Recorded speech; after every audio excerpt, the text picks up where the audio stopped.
ಯೆಶಾಯನ ಪ್ರವಾದನೆಯ ಗ್ರಂಥ 53ನೇ ಅಧ್ಯಾಯ 5ನೆಯ ವಾಕ್ಯ.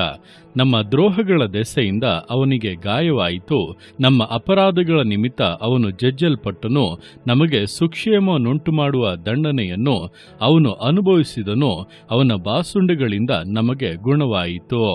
ಈ ವಾಕ್ಯದಲ್ಲಿ ಯೇಸು ಕ್ರಿಸ್ತನ ಶಿಲುಬೆಯ ಮರಣದ ಕುರಿತಾಗಿ ತಿಳಿಸಿ ನುಡಿದಂಥ ಸಂಗತಿಗಳನ್ನು ವಿವರಿಸಲಾಗಿದೆ. ನೋಡುವಂಥ ಸಮಯದಲ್ಲಿ ಪ್ರವಾದಿಯಾಗಿದ್ದಂಥ ಯೆಶಾಯನು ಇದನ್ನು ಯೇಸು ಕ್ರಿಸ್ತನ ಜನನದ ಸುಮಾರು 600-700 ವರ್ಷಗಳ ಹಿಂದೆಯೇ ದೇವರ ಪ್ರವಾದನೆ ಮಾತುಗಳನ್ನು ಹೇಳಿ ಸ್ಪಷ್ಟವಾಗಿ ಬರೆಯುತ್ತಾ ಇದ್ದಾನೆ.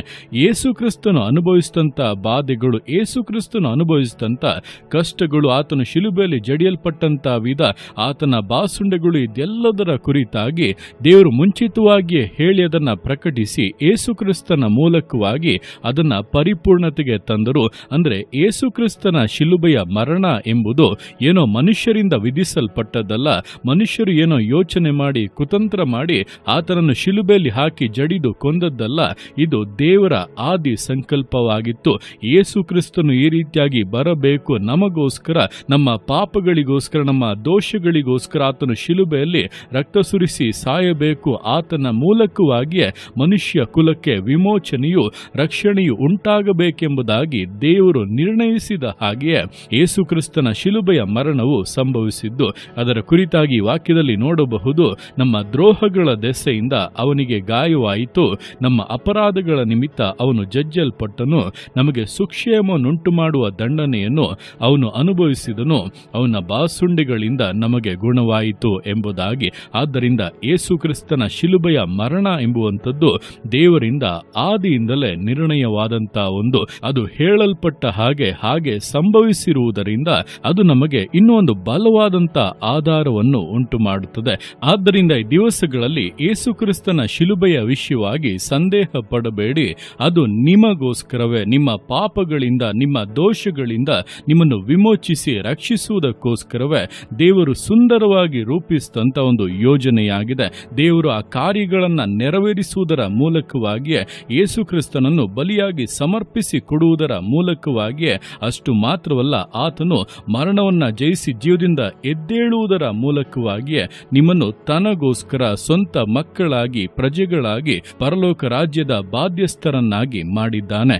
ಆದ್ದರಿಂದ ಈ ದಿವಸಗಳಲ್ಲಿ ಯೇಸುವಿನ ಶಿಲುಬೆಯ ವಿಷಯವಾಗಿ ಸಂದೇಹಗಳನ್ನು, ಅಪನಂಬಿಕೆಗಳನ್ನು ತೆಗೆದುಹಾಕಿ ಅದು ನಿಮಗೋಸ್ಕರವೇ ಎಂಬುದನ್ನು ನೀವು ಸ್ಪಷ್ಟವಾಗಿ ಅರಿತು ಯೇಸುವಿನ ಕರಗಳಲ್ಲಿ ನಿಮ್ಮ ಜೀವಿತವನ್ನು ಸಮರ್ಪಿಸುವುದಾದರೆ ನಿಶ್ಚಯವಾಗಿ ಪಾಪ ಕ್ಷಮಾಪಣೆಯ ಆ ಸಮಾಧಾನವನ್ನು, ಸಂತೋಷವನ್ನು, ರಕ್ಷಣಾನಂದವನ್ನು ಅನುಭವಿಸುತ್ತೀರಾ. ಇಂದಿನಿಂದಲೇ ನಿಮ್ಮ ಜೀವಿತವು ವಿಶೇಷವಾಗಿ ಬದಲಾಗಲಿದೆ. ವಾಕ್ಯದಲ್ಲಿ ಹೇಳಲ್ಪಟ್ಟಿರುವ ಹಾಗೆ ಶಿಲುಬೆಯ ಕುರಿತಾಂತ ಮಾತುಗಳು ನಾಶನದ ಮಾರ್ಗದಲ್ಲಿರುವವರಿಗೆ ಹುಚ್ಚು ಮಾತಾಗಿದೆ, ಆದರೆ ರಕ್ಷಣೆಯ ಮಾರ್ಗದಲ್ಲಿರುವ ನಮಗಾದರೂ ಅದು ದೇವರ ಬಲವಾಗಿದೆ ಎಂಬುದಾಗಿ. ಆದ್ದರಿಂದ ದೇವರ ಬಲವಾಗಿರುವಂತಹ ಶಿಲುಬೆಯ ವಿಷಯವಾದಂಥ ಮಾತುಗಳನ್ನು ನಿಮ್ಮ ಜೀವಿತಕ್ಕೆ ಆಧಾರ ಮಾಡಿಕೊಳ್ಳಿ.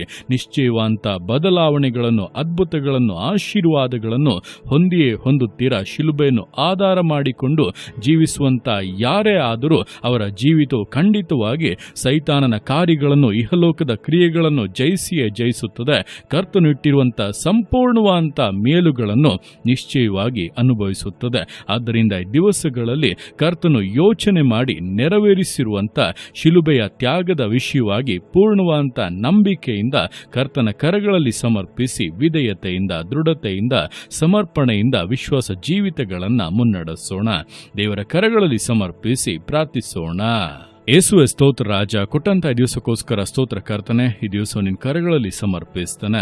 ಪ್ರತಿಯೊಂದು ಜೀವಿತಗಳನ್ನು ನೀನು ಆಳ್ವಿಕೆ ಮಾಡು, ಬಲಪಡಿಸು ಕರ್ತನೆ. ಹೌದಪ್ಪ, ಯೇಸು ಕ್ರಿಸ್ತನು ಶಿಲುಬೆಯಲ್ಲಿ ಅನುಭವಿಸುವಂತ ಕಷ್ಟಗಳ ವಿಷಯವಾಗಿ 700 ವರ್ಷಗಳ ಹಿಂದೆಯಪ್ಪ ನೀನು ಪ್ರವಾದನೆಯಾಗಿ ನುಡಿದೆ. ಅದು ಹಾಗೆ ಯೇಸು ಕ್ರಿಸ್ತನ ಜೀವಿತದಲ್ಲಿ ಸಂಭವಿಸಿರುವುದನ್ನು ಕೂಡ ನಾವು ನೋಡುತ್ತಾ ಇದ್ದೇವೆ ಅಪ್ಪ. ಅದನ್ನು ಸ್ಪಷ್ಟವಾಗಿ ಅರಿತು ನೀನು ನಮಗೋಸ್ಕರಪ್ಪ ಇಷ್ಟರ ಮಟ್ಟಿಗೆ ಯೋಚನೆಗಳನ್ನು ಮಾಡಿ ಅದನ್ನು ನೆರವೇರಿಸಿರುವುದರಿಂದ ಶಿಲುಬೆಯ ವಿಷಯ ಸಾಕ್ಷಿಯಾಗಿ, ನಂಬಿಕೆ ಉಳ್ಳವರಾಗಿ, ಅದರ ಮೇಲೆ ಪೂರ ಭರವಸೆ ಉಳ್ಳವರಾಗಿ, ಯೇಸು ಕ್ರಿಸ್ತನ ತ್ಯಾಗದ ಮೇಲೆ ದೃಢವಾದಂಥ ಆಶ್ರಯವನ್ನು ಇಟ್ಟು ಅಪ್ಪ ಹೊಂದಬೇಕಾದನ್ನು ಹೊಂದುವಂತೆ, ಪಾಪ ಕ್ಷಮಾಪಣೆಯನ್ನು ಹೊಂದಿ, ಸಮಾಧಾನ ಹೊಂದಿ ಅಪ್ಪ, ಸೈತಾನನ ಮೇಲೆ ಜಯವನ್ನು ಹೊಂದಿ ಜೀವಿತವನ್ನು ನಡೆಸುವುದಕ್ಕೆ ಪ್ರತಿಯೊಬ್ಬೊಬ್ಬರಿಗೂ ಸಹಾಯ ಮಾಡಿ. ಯಾವ ವಿಷಯದಲ್ಲಿ ಸಿಲುಕಿದ್ದಾರೋ, ಯಾವ ವಿಷಯಗಳು ತಡೆಗಳಾಗಿದೆಯೋ, ಯಾವ ವಿಷಯಗಳು ಭಾರಗಳಾಗಿದೆಯೋ ಅದೆಲ್ಲವೂ ಯೇಸುವಿನ ನಾಮದಲ್ಲಿ ತೊಲಗಿ ಹೋಗಲಿ. ಹಿಂದೆ ಜೀವಿತಕ್ಕೆ ಬಿಡುಗಡೆಯು, ಪರಿಪೂರ್ಣ ಆಶೀರ್ವಾದವು, ಸಂತೋಷವು ಉಂಟಾಗಲಿ. ಯೇಸುವಿನ ಶಿಲುಬೆಯ ಜಯವು ಪ್ರತಿಯೊಂದು ಜೀವಿತಗಳಲ್ಲಿ ಉಂಟಾಗಲಿ. ಸೈತಾನನ ತಲೆಯು ಜಜ್ಜಿ ಹಾಕಲ್ಪಡಲಿ.